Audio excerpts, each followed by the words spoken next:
Internet marketing is simple, and we build it up to be so much more complicated than it actually is. But the truth is that even the most complex and sophisticated marketing campaigns, they're built on simple principles of influence and simple marketing strategy. And it helps to understand the basics, the foundation, the simple principles before you try to get super fancy and super complex. My name is Marisa Murgatroyd, and I've made over $25 million online, and I'm proud to call myself a marketer today. But the truth is, I did not start here. Far from it. In fact, after I graduated from college, my dad told me that he wasted $150,000 on my education, and I came out without any marketable skills. The whole idea of business, marketing, money, I didn't know anything about it. But the truth is, what I did know helped me become an amazing marketer, an amazing entrepreneur. Because marketing, as you're about to see, doesn't necessarily look the way you may think that it looks. So tip number one is that marketing isn't necessarily what you think it is. You see, the standard definition of marketing that most people have is really the process of getting customers and clients.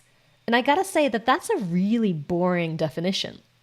And if you only think about marketing as the process of acquiring customers, acquiring students, acquiring clients, it creates a whole lot of resistance.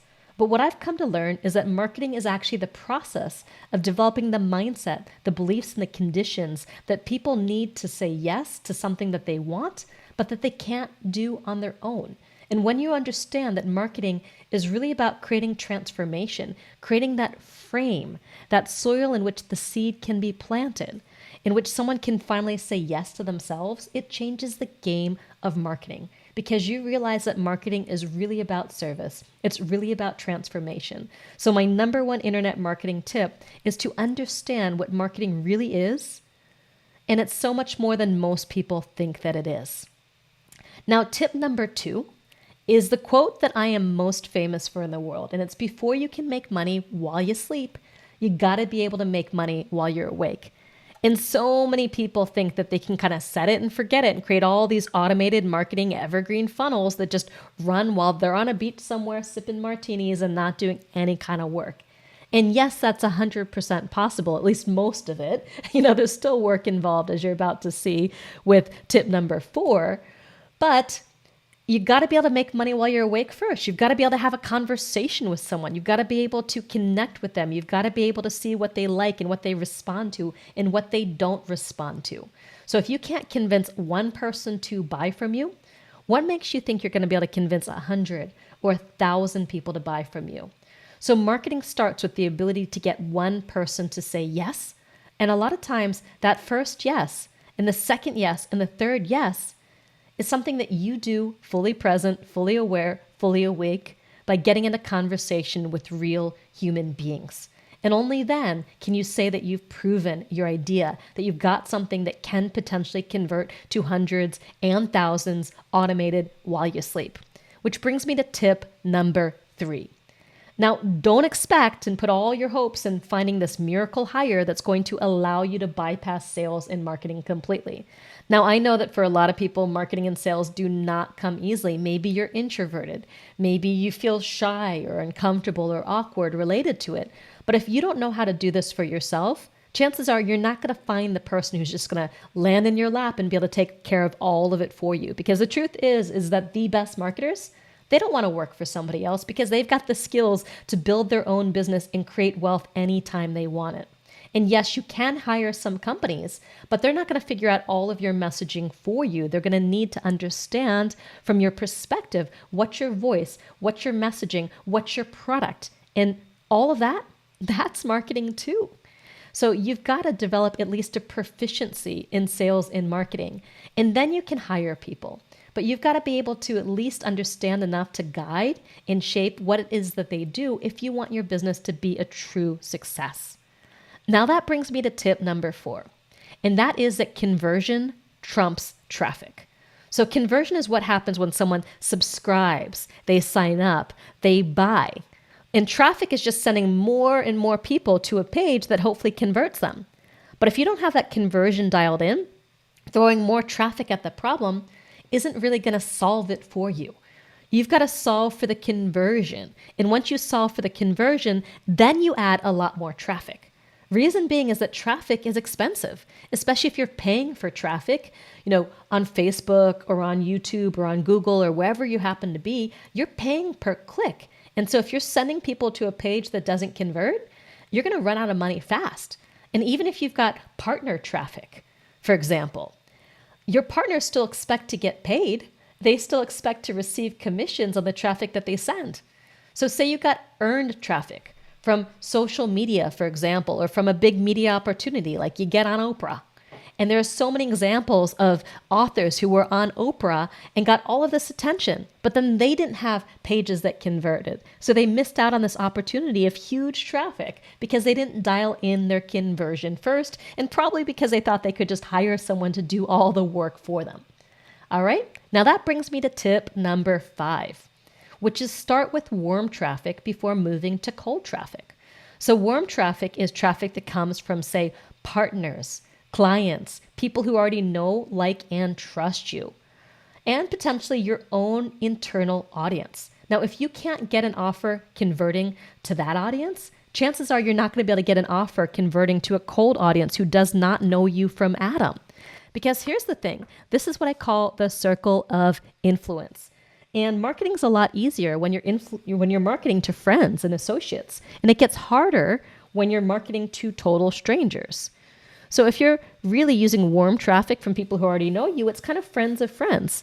It's not super easy. It's still challenging, but it's not super hard either. So it's a nice sweet spot to start testing your offer before you start paying for cold traffic or really trying to get the cold traffic to work. Now, some people can start with cold traffic and get that working first, but it's a very special kind of person. Now, tip number 6 relates to tip number 5. I recommend delivering something live at least a few times before you try to automate it. Because when you have a live audience, say on Zoom or in a room, you get their feedback. You see what they're writing in the chat, you see the expressions on their faces, and you get to fine tune and refine your message super lightning fast that way. And then you can automate it. And then you watch the numbers and continue to refine your message from there. But when you try to bypass the process of delivering something live because you kind of want to hide or you feel self-conscious or embarrassed, you're missing out on that valuable cycle of feedback and input that makes what you do even better because you're getting to know your customers. And we'll be talking about that more in just a bit. But tip number 7 is that there is no such thing as set it and forget it marketing. So even once you get to a point where you have something automated and you're making money on a consistent basis from that, you gotta remember that the world is always changing. Your customer expectations are changing. You're changing. Technology is changing. Best practices for driving and converting traffic are changing. So you can't set and forget your marketing and expect that it's going to perform year after year in the same way that it performed in the past. You want to be iterating your way to awesome, evolving your marketing so it stays fresh and it stays current and it continues to resonate with people's expectations today and to align with who you are, because you've got to be the messenger for your message. So don't get stuck on repeat. Continue to dare to up-level, to change, to innovate.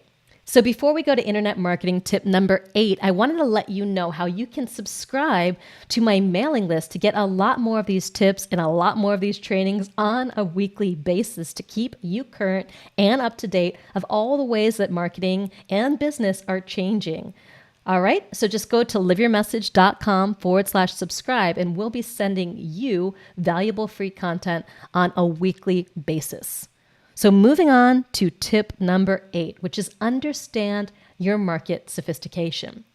So if you're in an industry that's been around for decades, then you've got to understand that people have been used to interacting with that industry and that marketing for a long time. So they become a little bit more skeptical, a little bit more sophisticated as consumers, and some of those broad messages and broad marketing campaigns no longer work. There's always that golden age when an industry is brand new and it's so easy to make money. But the truth is that as the industry matures, Customers mature too, and you've got to speak to your level of market sophistication if you want your message to be heard and you want people to respond and just eat it up and be ready to buy. So understand where in the stages of marketing sophistication your audience currently is, and you can read more about that in Eugene Schwartz's book. Super duper valuable if you want to become a great marketer. Moving on to tip number 9. Don't be boring. In some ways, this is the first rule of all marketing, because when you're boring, people kind of opt out mentally thinking, been there, done that, heard that all before, I'm moving on. So you've got to dare to have a voice, dare to have a perspective, dare to share your beliefs and stories, and create ways to interact with and engage your audience so you're not boring. Because it's true, people want to learn. They want to consume your content marketing, for example. But if it's boring, they're going to find somewhere else to go that's a little bit more entertaining and a little bit more excited and a little bit more fun. So part of that is what you say, but also how you say it. Being excited, being engaged about what you're saying. Be enthusiastic to share your message. Which brings me to tip number 10. You can only speak to everyone if you have unlimited time and unlimited money. So here's the thing. Entrepreneurs really spin out with their marketing when they try to speak to anyone and everyone. And the truth is that what you do, it probably can help a lot of people. But if you're trying to speak to all of those people at the same time, your message won't really speak to anyone specifically. And it's hard to target all kinds of audiences and all kinds of problems online. It's much easier to really focus on solving a particular problem, speaking to a particular kind of market, to find what it is that they're searching for and deliver it to them in a way that's going to resonate with them. So unless you've got unlimited time and unlimited money to reach all markets and speak to them in a way that's going to resonate, I recommend that you focus on speaking to a particular niche audience. And yes, I do have a YouTube video on what a niche audience actually is and how to find them that you can go and check out as well. Which brings me to tip number 11, which is to know your audience or audiences better than they know themselves, which means you've done the market research. You've had those conversations wide awake to understand what problems your audience have, what solutions they're looking for, how you can solve the solution in a way they're willing to say yes to. Because when your marketing feels like you're almost reading people's minds, they trust you with the solution. It's like you've got the prescription, you've got the diagnosis, so they believe that you've got the solution to their particular problem. Moving on to tip number 12, which is speak to one person. Now, a lot of people speak in the general, but you want to make it personal. Speak to you. You know what I'm saying. You've been there before. You've done this. You may have had this experience. Let me know if you're resonating. Leave a comment here below this video if you're resonating with any one of these 21 tips, and let me know which of these tips was most powerful for you. Which is the one that you've been overlooking up until now. So see the difference when I speak to you directly to one single person versus talking about everybody else, right? So the more you can do that, the better. All right? You want to make it personal. Which brings me to tip number 13. Don't make people wrong. I'm not saying, oh my God, I can't believe that you didn't know tip number 13 up until now, that you've been making people wrong in your marketing, that you've been telling them that they're failures or that they're to blame or that they should have known this beforehand. You see how that feels? It doesn't feel good. You want to say something like, most people don't understand these 21 internet marketing tips, so they make mistakes that are easy to avoid. Now, notice that I wasn't making it personal in that sense. I was talking about most people when I talk about a problem, so I'm not making the problem personal to you. But when I'm speaking about the solution, I'm going to speak more personally to you. Is this making sense? I don't want to make you wrong. So in this particular case, I'm not speaking to one person. I'm not making it personal. I'm talking about the problem as a systemic problem so you can relate to it without feeling like you're in the wrong or you've done something wrong. Because nobody wants to feel wrong. It puts us on the defensive and we become less open to information and new experiences when we feel like we're wrong. So moving on to tip number 14. And here's the thing. You cannot guess who's going to buy and who's not going to buy. I mean, some of the wealthiest people in the world people with giant trust funds that don't need to work for a living, they don't necessarily look like wildly wealthy people. Not everybody poses with Lamborghinis or bling. Not everybody really flaunts their wealth. And a lot of people are a little bit more modest about their achievements and don't want to show it off to the world. So you can't guess who can afford to buy from you. You also can't guess who's going to be ready to buy from you, who's ready to say yes, who's ready to change their lives, who's ready to invest, who cares enough about solving the problem to invest in your solution. Someone may say that they care about solving a problem, but when push comes to shove and it's time to make the investment of time and money and energy, they're not ready to do it, or they've got something else that's a higher priority than your thing. So you can't guess who's going to buy. You also can't guess who's not going to buy. So don't make the decision for them. Let them make the decision for themselves. Moving on to tip number 15. Just like you can't guess who's going to buy and who's going to, you can't assume that you know what's going to work until you test it. The thing with marketing, and the best marketers in the world say, is that everything is a test. You can't know. You could have 5 different angles or 5 different pieces of messaging, and you have your favorite angle, but you're a little bit biased. You've got what's called cognitive bias, meaning you've got the curse of expertise, which is also the gift of expertise. And that has you resonate towards a specific message more than others. But someone who does not have your expertise, who does not have your experience, who does not have your worldview, they may really orient towards a different message. So you've got to try your messages out and see what really converts in the wild, in the real world, and what people resonate with enough to opt in or to buy or whatever action it is that you're asking them to do. All right, so that's tip number 15. And remember, you can sign up for our newsletter at liveyourmessage.com/subscribe if you want more of these tips in your inbox on a weekly basis, because I'm always recording videos like this. I'm always sending blog posts and articles with tips. I'm doing masterclasses and webinars all the time too. And if you want to make sure that you're staying current with the changes of the world, make sure you get in on that action. And I also share tips that help you align with what you want more too. So it's not just staying current with the world, it's staying current with yourself and what it is that you really want. So go to liveyourmessage.com/subscribe and check that out. So we're in the home stretch now. Moving on to tip number 16. Marketing, it's both an art and a science. You've got to trust your gut, but you've also got to trust the numbers. A lot of people get super scientific about it, super left-brained and analytical, and they miss the creativity that inspires and catalyzes people to want to buy. And some people, and I lean more in this direction, are more gut marketers. They're inspired. They create angles and hooks out of inspiration based on what they see in the world, but they don't always go back and look at the numbers on a regular basis, so their marketing converts, but it doesn't keep getting better every single time you launch. So you want to blend the art and the science, regardless of what your own personal tendency is, to create the best marketing that you can. Moving on to tip number 17, which is don't create marketing that sounds like marketing with a capital M. Everybody likes to buy, but nobody likes to be sold to.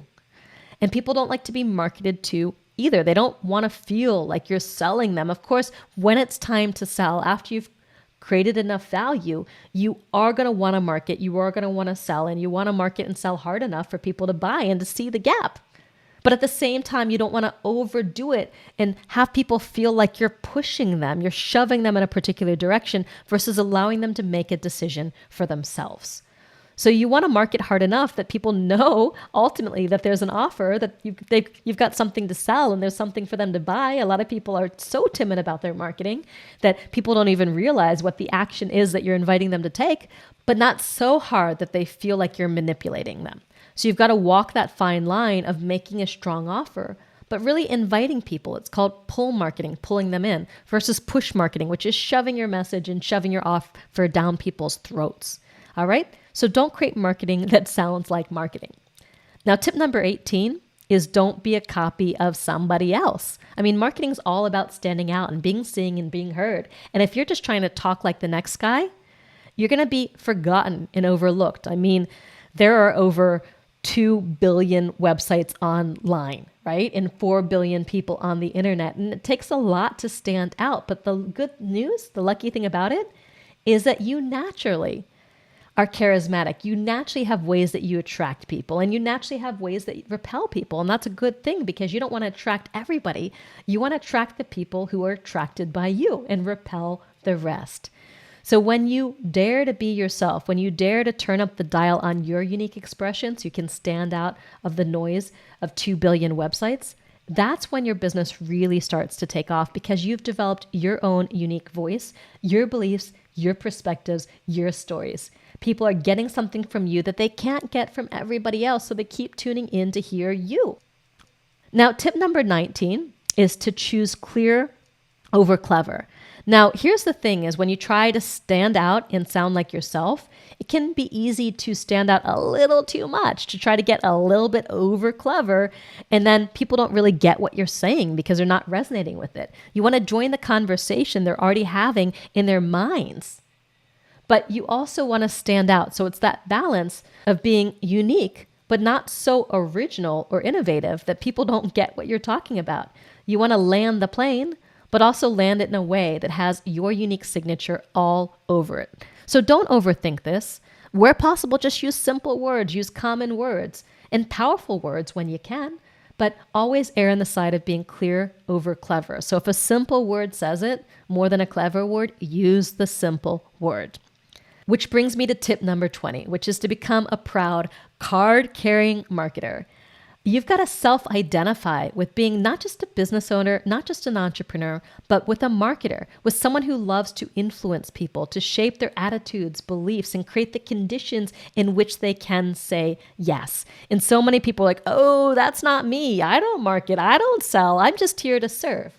But when you realize that marketing and selling is service, when you can fully embrace it, when you can love it, when you can use it as an expression of your voice, an extension of your message, the first yes that creates all the other yeses to come, then your business really takes off. But you've got to be proud to be a marketer. I was interviewing a potential writer for our company, and we've got a lot of people pitching us on writing for a company all the time.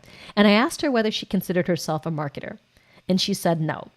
And instantly I decided I'm not going to hire this person because she doesn't self-identify with being a marketer. She wants to write, but she can't get paid to write fiction books. So she's writing for hire. But if she's doing it because she feels like she has to, it's not going to have the same resonance, that same tone, that same spirit. So you've got to love to market, become that card-carrying marketer. And finally, tip number 21, ABM, always be marketing. You may have heard to always be selling, always be closing, but I believe you've got to always be marketing because there are people out there all over the world that want what you have to offer. But if they don't know about you, they're not going to buy. And they may spend their life with a problem that you could solve if you were always marketing and if they had the opportunity to find you, to learn about you, to buy from you. I'm guessing you're in business because you've got something real to offer. So always be marketing to let people discover you and learn about the thing that you've got. Don't hide it. Don't be the world's best kept secret. Come out of the shadows. Stand in the spotlight. Be seen, be heard, even if it feels uncomfortable. Not because you want to be seen and you want to be heard, but because you believe in the message that you have to share. You believe in your products, in your services, what you have to offer. So if you've got that belief, then remember to always be marketing. Now, I've got a couple more video trainings for you if you want to keep learning, keep growing. I've got how to grow and scale a business, and as promised, what a niche market is and 5 steps to finding yours. So keep watching because I got a lot more training where this one came from, and I'm here to support you in living your message and making it happen. Just remember, internet marketing does not have to be hard when you understand the basic principles, the 21 tips that I just shared, and all the other videos I've got in store for you.